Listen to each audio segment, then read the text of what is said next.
Hello, this is Mike Swanson. I run the website WallStreetWindow.com, and the odds are you're watching this video because you got an email from me telling you that it's up and ready for you. Now, if you're not on the email list, click below the video and you'll see a link to join it. Then you'll get all my free market updates. And today I'm here with a very special guest with an interesting weekend that we have in the markets, and that's David Skarica, who runs the website addictedtoprofits.net. How you doing today, Dave? I'm pretty good. How are you? Oh, I'm doing great. And we haven't done a video like this for quite some time, and we talk every day, and we feel like this is really a critical juncture that doesn't come around but every couple of years, and maybe every decade, for several critical markets. But despite that, I don't think most people have any clue what is really happening at the moment. Well, I talked about it with you that Mike and I are also involved in the junior industry, and I was talking to some of the guys recently at some of the companies we deal with, and also just like regular investors, and everyone seems to think, I guess maybe because what happened in 2018 and 2020, that even if this market goes down, like whatever, the Fed will come to the rescue and everything going right back up to new highs. My issue right now is so much of this market, especially the Nasdaq, was made up, of these companies that had these huge market caps. And now we're down 70, 80%. And I said this about the Nasdaq in like 01, 02 when it happened, that's not going to go up for a long time again, and it took the Nasdaq 15 years to go back to those highs, because these companies are all down 70, 80, 90%. And that's not going to come back overnight. When you see something like a Roku or a DraftKings, these aren't small little companies. These are big companies. Yeah. And remember, when something goes down 75%, so something goes down from 10 to 250, you have to go up 300%, basically quadruple to get back to the same level. And we know that with these gold stocks or whatever, stuff that's been in long-term bear markets where they've gone down a lot, that takes years or decades, or maybe never. Like some stocks, I think like Cisco has only gotten back to its 2000 levels just recently. That's 20 years, So, so many of the people trading the markets now, really, they don't have a lot of experience. They started actually trading after the stock market crashed in March of 2020. That's when Robinhood got an influx of, I think it was like 15 million people trading on those apps. They weren't in the crash that even happened then. So they don't have the experience of seeing and living through the type of things that happened, in 2000 and 2007. And we were both starting out before the 2000 top, and there were stocks then in March 2000 that were leaders of that bull market that crashed. Lucent was one. It crashed in March before the market really dumped that April. And now we're seeing market leaders such as Netflix crash, Facebook crashed, and Facebook hasn't even really had an update since it fell 20%. And these are big signifiers that say to me, hey, something really serious is happening, that these people don't have the experience to know why that's so important. Unlike, being able to talk with you about it. Well, what really kills me about this bubble, this one in particular, is like, usually when you have these bubbles, like it happened in 1929 or in Japan in 1990, it takes almost like 2 generations.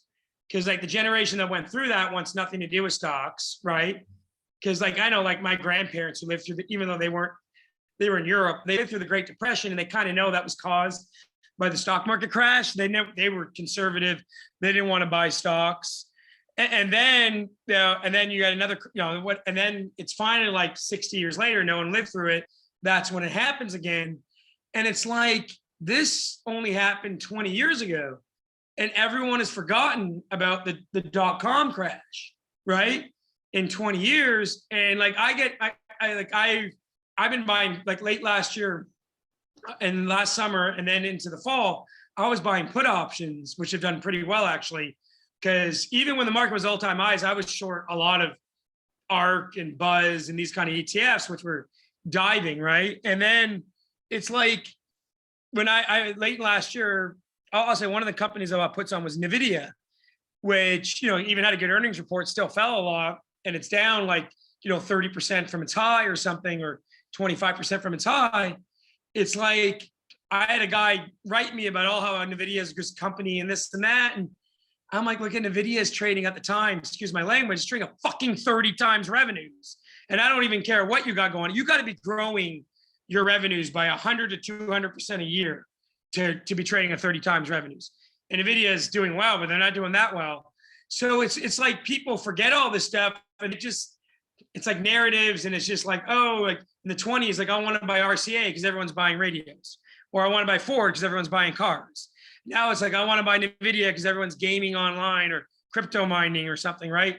And it's like, it's just how it becomes like people are just buying the stories. That's what like Wood's ARK thing is all about. It's not about real companies. It's about buying the story. And it's like, this is a bubble. And then what happened was, and ironically, you would think, oh, the pandemic, people were at home, the economy wasn't good for a while. No, it juiced these companies because all of a sudden, a lot of these companies are just online companies.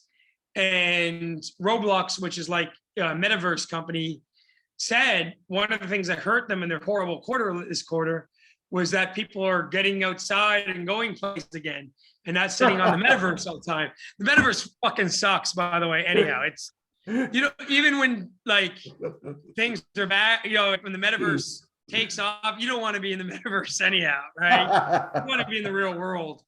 So especially I live in the Bahamas and we got the beach and the ocean. I'd rather be on the beach and the ocean than in the metaverse.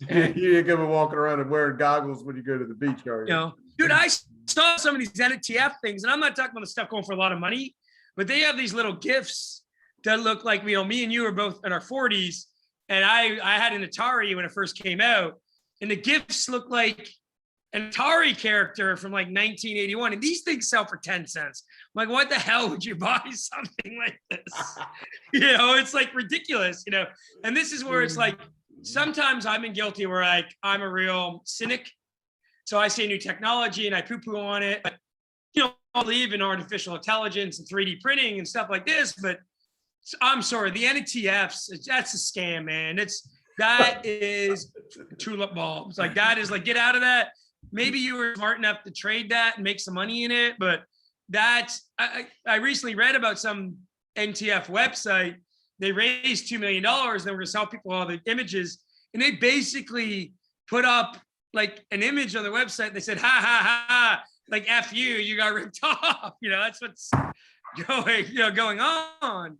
It's just let me show you something funny. Well, something, I don't know. It's like, and by the way, people laugh at us because when the bubble's going on, I'm like, I don't want any part of that, but it's just nonsense. It's garbage. Well, let me show you something. I'm going to share my screen. I got it so you can see this, but Fidelity started, well, I just noticed it. Fidelity has a page where they will show you the order volume of the top number of buy orders and sell orders, so you can see what everyone is actually doing. And this is Friday, the order flows, right? So the number one is Tesla, 12,000 buy orders. Roku, 10,000 buy orders. NVIDIA, 10,000. The Triple Q, 7,000. Palantir, and your Roblox is number 11 at 4,700. DraftKings is number 15. These are the what people are just piling into to buy. And what's crazy is Roku is down 22%. And Roblox is down 8%. It crashed Thursday. DraftKings down 21%. It's a sea of red. Block Square down 6%. ARK was on the list at 5%, and it was down 5%. Lucid down 5%. Anyway, on and on and on. What happened Friday is on Fidelity, all the stocks people are buying are these stocks that are crashing.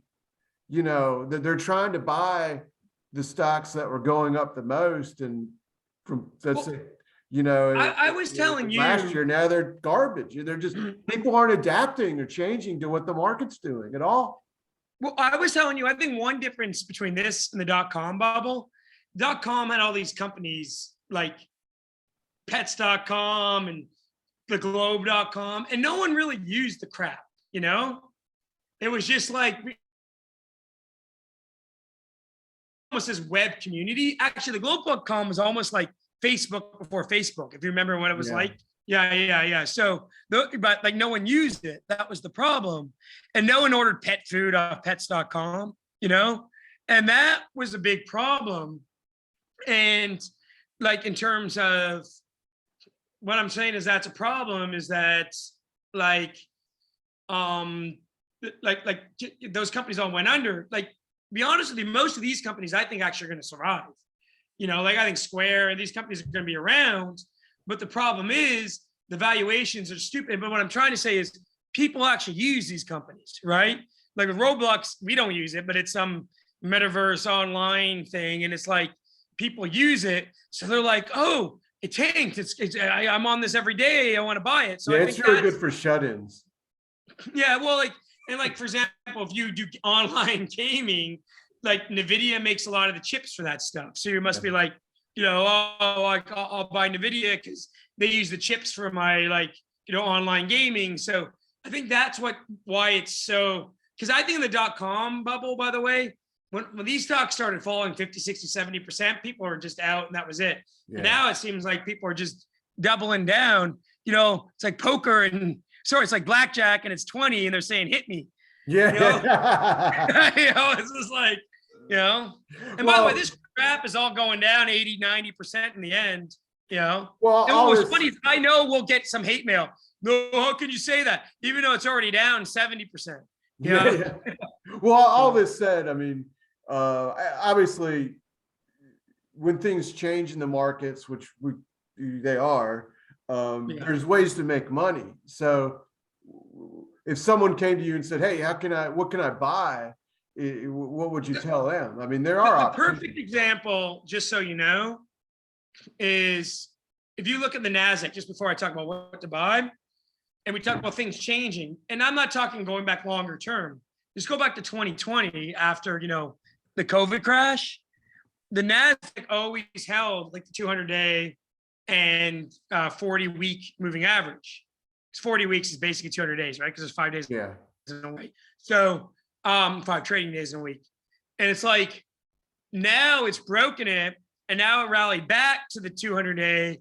And now it looks like it's about, you know, it's a failed rally at the 200-day. And now it's about to roll over again, you know? And it didn't even get to the 200-day. If you go back, do you make that chart 2 years? Yeah, sure. Instead of just 1 year? Because you'll see on the 2-year chart, the Nasdaq never went below that red line, the 150, and the green line, the 200. It bounced off it every single time. So this really is different. And now it failed at the 200. That's a classic bear market rally. And I was telling you, the Nasdaq before COVID was at 10,000, and it was overvalued then. And now it's still at 13,500. Yeah, and the fact that this is the first rally, basically in back up to the turn-day moving average when it's fallen below it, that means this is really if you wanted to short the market or get out early at the start of a bear market, this is the time to do it right now on this failed rally. If you were lucky enough to buy all these stocks 10 years ago and ride it up, and I wasn't smart enough to do that, I admit it, but you know, even look at where Nasdaq was at the 2018 bottom of 6,500. You know, you're still more than double from the bottom. Like, you can't never get out at the top, but like common sense, like that is just class. And look at being a long-term gold bull. You know, I've been guilty of being caught in some of those declines. So I'm just telling you, I know what this feels like. And we broke the moving averages and we're rolling over. It's like, and it's not because of Russia. It's because these stocks are overvalued. We have inflation back. And these growth stocks were really bent on the combination of 0 interest rates and by the way, Zoom is a perfect example. Look what Zoom did during that decline in 2020. Very quick, 160, 110, 120, on that March 2020 decline. Zoom has gone from 550 to 126. You think it's going back to 550 anytime soon? And it's been Maybe falling, Kathy Wood does. It's been falling for over a year. It didn't start falling 2 weeks ago when Russia got on the news. It was falling over 12 months ago, way before Russia got in the news. And so is Kathy Wood's ARK ETF. It didn't just start falling 2 weeks ago. It's been falling for a year. I know, because I actually bought put options on ARK way back in the spring of 2021 when it was around 120, right? So it's like, that has been going down for like a year. And it's like, by the way, her ETF looks very similar to the Nasdaq in 2000. And then the Nasdaq had this first big bust that was like 30-40%. And then this rally, and then it went sideways for a few months, and then it rolled over and went down for years. So I can guarantee you that ARK is probably going to go back to 40, Well, and by the way, if you take into account all her expenses and fees and all that stuff, this thing's almost the equivalent of $40 or $50, Wow. Well, I know you got to go in a few minutes, so I just want to pull up a chart of gold and talk about something we both own that's going up instead of going down. By the way, let's say this didn't have the gold ticker on it. And you just saw that as a stock or just a chart. That is the most amazing base going back to 2020 that is now looks like it's about to come out of it. And basically, if it breaks about 1950, which, it's only $50 away from, that would be this, gold. It's kind of similar. Look at that 2018, 2019 pattern. And then gold went from 1,200 to over 2,000. Like, it's a similar base. Like, it's probably going to go to 3,000 on this next move in the next 2 to 3 years. Yeah, like the 2019 move, it cleared. Looks like 1350 would be equivalent, I guess, to 1950. But and then it went to 2050. That's roughly 50-60% higher. So 50% higher. 1950, 2050, is about 3,000. Some of the mining stocks like Newmont, I think Barrett. So that's almost back to the highs. Yeah, they're kind of they're surging and breaking out already, which is what you want to see. Typically, but like me and Mike do a lot in the juniors, and what's great is the juniors lag, and a lot of these juniors are still really cheap. Down 70-80% from their highs, and like actually put up you can put up Inca one. That's fine. This is one of the companies we kind of did some work for. And again, look at that nice base after the first run. And like that looks, and this company actually has cash flow and production. What they do is they refine metal, they buy from other mines in Peru and then sell it and then keep the margin, And the only other company like this is Dynacor, which has like $100 and something million market cap. And Inca One only has I think a $15 or $20 million market cap. So, what I'm trying to say though, is look at that. Like that's a great consolidation after the move in 2020. And that looks like at some point it's going to follow like the seniors higher, Yeah, that's typical what happens. The seniors go up first, then these juniors end up going up a month or two later. But anyway, I'll let I know you got to take off. Do you got anything last minute thoughts or anything? No, actually though, I would like to do a shameless promotion. So I'm going to restart my pay letter during early March. And so this week, the last week of August. Sorry, August. What I'm thinking, because we were looking at August in Kathy Wood or whatever. Last week of February, I'm going to give out 6 stock picks for free on my newsletter, and then in the end, we're going to probably recommend 20 or 30 juniors. And then also, like I've been doing a lot of options trading, and the way I've been structuring the trades is we kind of have straddles where we do a small amount of calls. And because I am bearish on the market, they're larger amount of puts. And the idea is if the market tanks, she'll make a lot of money in the puts. But if we're wrong, say the market makes a double bottom here at the lows and goes up, the calls will basically make it a flat trade, right? So that's kind of like if you're interested in that sort of trading as well, But like actually put up NVIDIA. So like, I'll tell you the trade I have on NVIDIA right now. And I just did this on Friday. I bought a little bit of calls. I bought some March, I think 260s. Because my opinion is NVIDIA is going to have a big move either way. Either it's going to collapse back to 140 or it's going to go back to 300. So if I'm right on the puts, like the puts would almost make me like an insane amount of money if it went to 150, 140 in the next month. And if it went back to 300, the call trade would basically probably make me a tiny bit of money with the losses in the puts. So that's the kind of thing we're doing. And also, no one cared the last few years about hedging. Now we've shown you these charts. And look at the video, we talked about the moving averages. It's sitting right at the 150 and 200 day, right? So if it breaks that, and it held that a few weeks ago, if it breaks that in a sell-off, it's probably going to go to, even in like the March of 220 decline, it really didn't go significantly below the 200 day. If it breaks that, it's probably going to go, lower end of the Bollinger Band is 135, Well, So- if people want to get your email list, your trades and so forth, should they email you or to get that? Or Either should they go email to me the at website? addictedtoprofits@hotmail.com or go to addictedtoprofits.net. There should be a link there. But Okay. if you can't find the link, just send it to me. I'll add you to the free email list. And then, so I'm gonna have 2 tiers of the service. The basic tier is like $70 a month and $800 a year. And for $2,500 a year, which I'll do a discount, 50%, $1,250 that first week of March. Either you'll get 2 things. You actually get a lifetime subscription, so you might as well do that.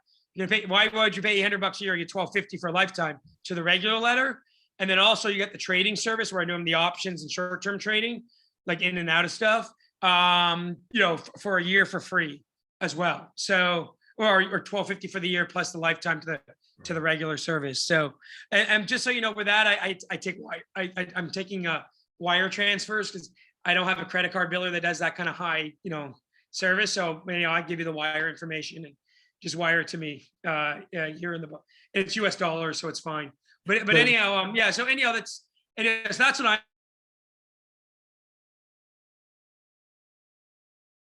and gold juniors and stuff like this. And like I said, like this week, like Inca One will be one of them, but I'll have about 6 or 7 recommended this week. And they're juniors that I think that it can follow suit and say within the next 2 to 3 months or 6 months, So for the people listening, it's addicted to profits at hotmail.net, right? And by the way, and if you're accredited investors, I also do private placements. I get in pre-IPOs and then Right. aftermath silver and with me in newfound gold, like stuff that went up 5, 10x, etc. So now I think is the time to really get. And by the way, I was doing non-gold deals that did really well too. So I'm flexible. I'm open to doing other stuff. But I think now when we look at the markets topping, gold bottoming, coming to the base, I think Mike agrees. And for those watching us on YouTube, hit the like button so YouTube will know people like this. They'll send it out to people, and also hit subscribe and then the bell, and they'll notify you the next time we do a video. Yeah. And if you type in my name on YouTube, David Skarica, I'm sure you'll see my page come up. You can join because I do videos from time to time, and you can't even no point even hitting the dislike button anymore because they don't even show it. Well, everyone, it's good talking to you, Dave, and everyone else out there. Thanks for joining us. Yeah, thanks. I got to get out of this jacket. It's hot in the Bahamas. Okay.